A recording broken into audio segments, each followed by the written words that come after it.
What do you really think is important to God? I mean, really. I've heard recently, well, not recently, quite often actually, people talk about what's important to God. Um, Men, you're supposed to take care of your houses and your women and go to work and do X, Y, and Z and be protective. Women, you're supposed to take care of your households. That's what's important to God. I've heard that. Um,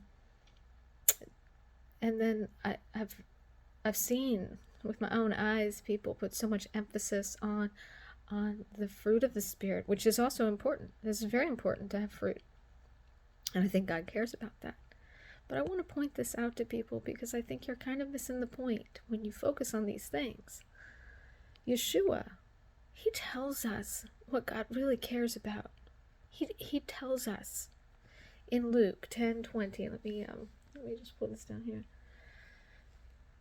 And in the New King James Version, nevertheless, do not rejoice in this, that the spirits are subject to you, but rather rejoice because your names are written in heaven. You see, so many times people are going to try to tell you what's important to God. And you know what the end result of that is manipulating you into doing what they think you should do instead of what God is calling you to do. They probably don't mean it. And they truly believe these things, and in many cases they may be right. I've had people tell people, well, you need to do X, Y, and Z. That's what God wants. Pay attention to what you're saying. God wants your name written in heaven. That is his desire. Nothing else matters. Your house of wreck, ladies? Okay. People gonna shame you for it? Okay.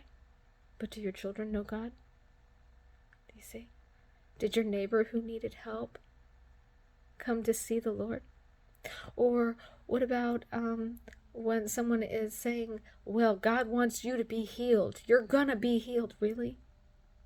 Because what if your suffering brings somebody to the Lord? That's what he wants. He wants everyone's name to be written in heaven. So you may not understand what he's doing. And don't let somebody else tell you what God's desire is. Unless it's that your name is written in heaven. Yes, he wants us to obey his laws. Yes, he wants us to do X, Y, and Z. All of those things. I'm not saying that isn't true. I'm saying that what's on his heart is yours. He wants your heart. He wants all the other things, the fruit of the Spirit, the giftings of the Spirit, they come after your name is written in heaven. That's what matters to him. So I'll tell you a little bit of a story, just to give it some perspective.